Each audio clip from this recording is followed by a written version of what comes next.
If something happens to you, just, open your mouth, tell your story. And she did, and the people believed her, the judge believed her. But the now 22-year-old perpetrator only received 8 years on probation, because God forbid you ruin the life of a promising young athlete. He cared nothing about the victim, because when the victim spoke, he didn't cry. He has no remorse, but he has some remorse for letting down a man. You forced me to keep your secret for 7 years. I sat through your baseball games. I watched the world cheer for you. I watched you achieve every church standing and be celebrated. All while I screamed inside because I knew the truth. And that girl was screaming out to the court to not fail her, but she knew that they would, and they did. If this don't prove that the system don't protect women, y'all, like, what was we doing here? Huh? What are we doing here? Little girls, I'm sorry, not women, girls, but women also. Because if it don't protect girls, it don't protect women. We know that. But this is amazing. This is amazingly terrible. We have like a Brock Turner-esque case, except for this dude's way worse than Brock Turner, actually. If you can wrap your brain around that, this guy is actually way worse than Brock Turner. Way worse. But similar outcomes to Brock Turner situation. But for a person, a young man that is way worse than Brock Turner. The victim was a child. You know what I'm saying? Like, you just go down the line. It happened for a longer period of time, a more sustained period of time. Yeah. Very crazy. But yeah, let's get into this, because this right here is very disturbing. Trigger warning. A young girl bravely told the story on how she was being essayed between the ages of 7 and 12. She was in a court of law, wanting the system to work for her, wanting justice. Because that is what we're told. If something happens to you, just, open your mouth, tell your story. And she did, and the people believed her, the judge believed her. But the now 22-year-old perpetrator only received 8 years on probation, because God forbid you ruin the life of a promising young athlete. CANDON. Yes, I'm using this picture on purpose, because when you see other news outlets actually talk about this, they will oftentimes use a picture of him in his pretty little baseball uniform instead of his mugshot. He was a student at the Brigham Young University, which is the Mormon university in Utah, I believe. And I can assure you, this man also probably, claimed to be a man of faith, a good, God-fearing Christian. He was supposed to get a minimum of 5 and a maximum of 10 years in prison, but the district judge, Stephen Boyce, decided to suspend the sentence and placed him on probation for 8 years. He will also have a 180-day local jail sentence. After that, he will be required to complete 200 hours of community service. He was So just FYI, he pled guilty to the charges. So they didn't find him guilty. He pled guilty to the charges. And the reason he pled guilty to the charges was so that he can forego a jury trial and go to a judge. Like, it was all worked out. They knew that this would happen. He didn't want to go to a jury. He left it all in the hands of the judge, and the judge got to make the final decision, pretty much. Right? He was supposed to serve between 5 and 10 years, 5 years minimum, 10 years maximum. But he avoided that by pleading guilty and not having to go in front of a jury. Jail sentence. After that, he will be required to complete 200 hours of community service. He was first arrested in February in Provo, Utah, because of lewd conduct with a child. He was charged with 2 felonies, both on 1 count of felony lewd conduct with a child. Then accepted a plea agreement where he agreed to plead guilty in 1 county because he was, charged in 2. The amended charges of 2 counts of felony injury to a child. In return, the prosecution agreed to drop the case in the other county, not require him to register as an S offender, which he is, while also recommending a term of probation at sentencing. The victim's father described seeing his daughter's personality change drastically over the years. He says, "I cannot even hug my daughter. Touch repulses her. She cringes and pulls away every time I make an attempt to hug her. Listening to my daughter, her earliest memories of the abuse she can remember are at the age of 7. I wish I could show you the videos I have on my phone of her at that age. She is truly a gift from my heavenly Father. She's filled with pure, absolute joy. Her laughter is so contagious. To think she had to endure a personal hell until the age of 12 is at times too much to bear for me." Then CANDON had the audacity to even cry a bit while the father was talking. She has had several days where she could not eat. Real quick as well, that was the only time he cried during the impact speeches. from the victim, from the families. The only time he cried was when the stepfather of the little girl who he sexually assaulted for years.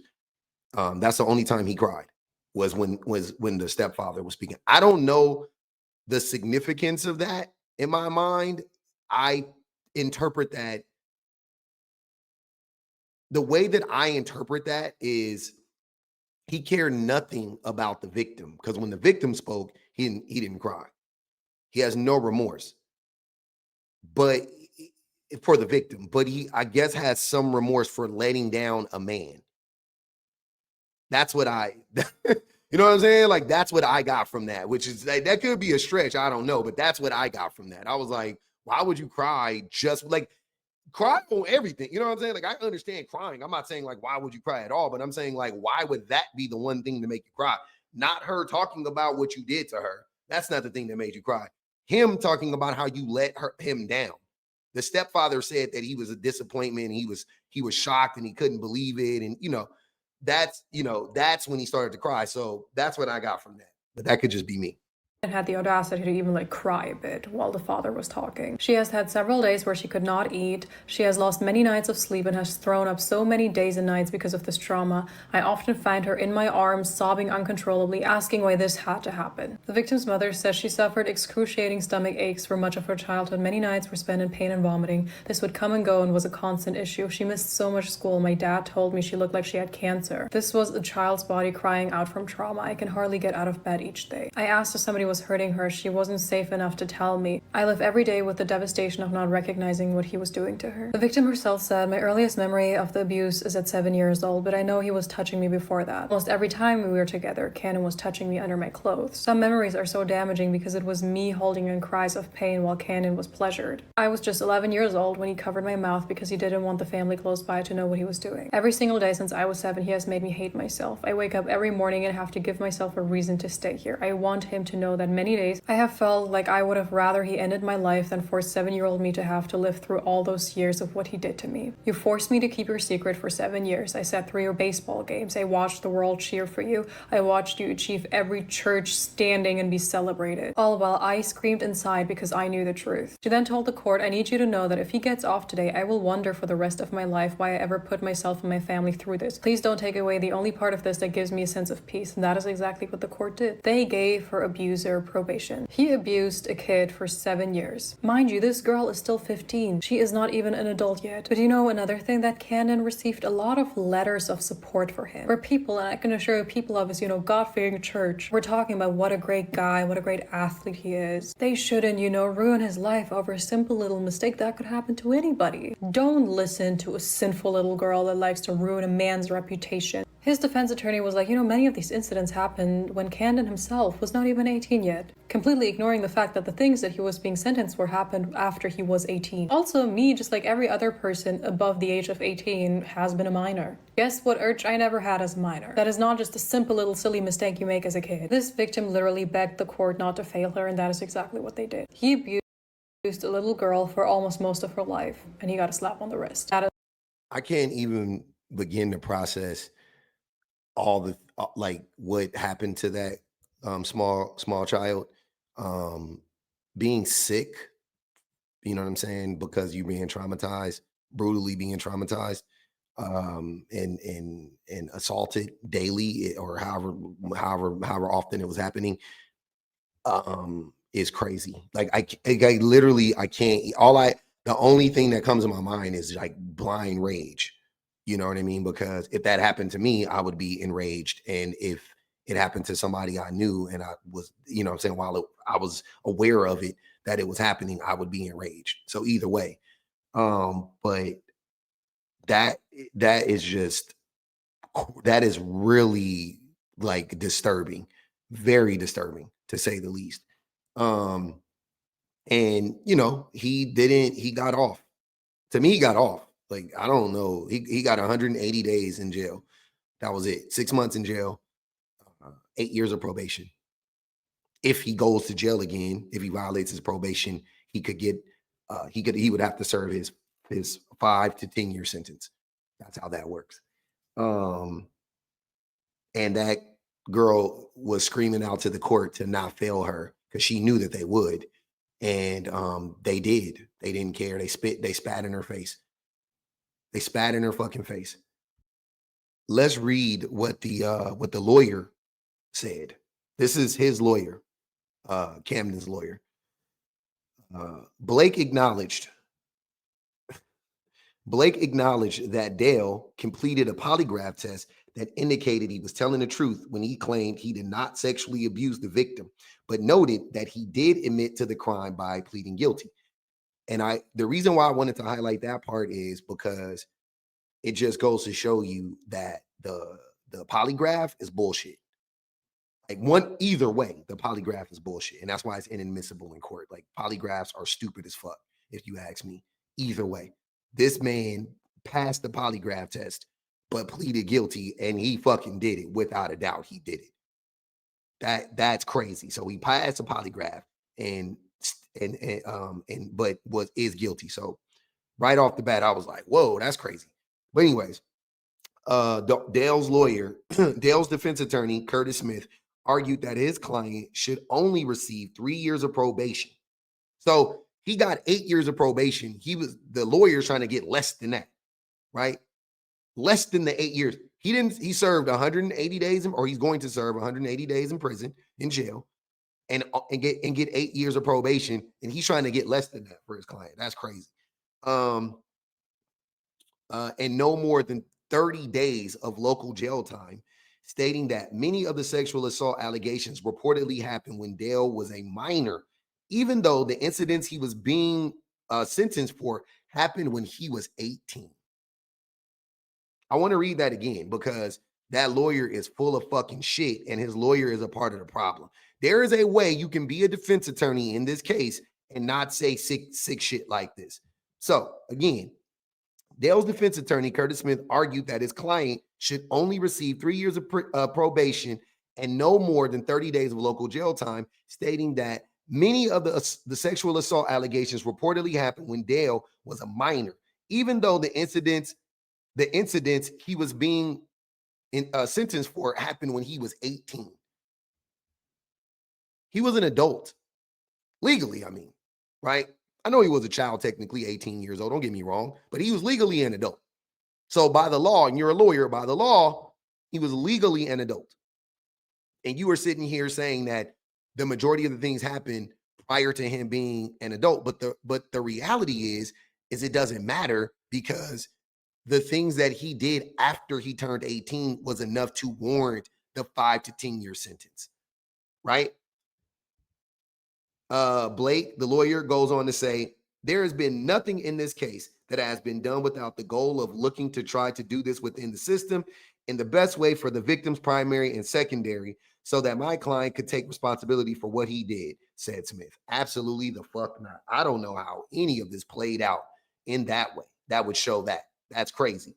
But have it understood that 98% of the misconduct happened when he was a juvenile as well. So he is trying to, and I don't know where he got the number 98%. He just made that up, I'm sure, to downplay what he did, but it doesn't matter. And that just, the whole system is disgusting. The whole system is disgusting. The DA failed, the judge failed, everybody failed. The defense lawyer failed. Dale is a failure. Like, they all failed. Everybody failed except for the family. And the family of the victim. That's it. The whole community failed. They wrote letters for this man. This was a concerted. This was an attack on that little girl, if you ask me, as a community. If that little girl should leave that community immediately. She should flee. They hate her. They hate her guts. They defended that boy. They defended that man from what he did to her. Absolutely, they hate her. That is pure hatred, if you ask me. Now, if you juxtapose that to what's going on with Laken Snelling, this is ridiculous. This is ridiculous. Now, I don't know what happened with Laken Snelling. You know what I'm saying? We don't know yet. I'm gonna let the whole thing play out. But I'm telling you, people are more upset with her. Whatever happened with that young lady earlier this summer, who was charged with the abuse of a corpse, and come to find out she just had a miscarriage, which could very well be what's happening with Laken Snelling. But if you look at how the media is attack, you know what I'm saying? I won't say attacking because we don't know yet. We really don't know what happened with her yet. That's what I'm saying. But I'm just tripping off of how they went after that other young lady too. And was like they arrested her and all of that stuff. That woman is probably gonna face more time, or she's probably gonna serve more time than this dude did for the abuse of a corpse. And she was like, I don't remember, 18 weeks pregnant or something like that. Like, and she had a miscarriage. They're gonna like probably, and I'm not talking about Lincoln, I'm talking about the other lady, the other girl. They're probably gonna throw, they already threw her in prison, in jail, and you know, whatever, but they charged her and all of that stuff. But let's see how that plays out.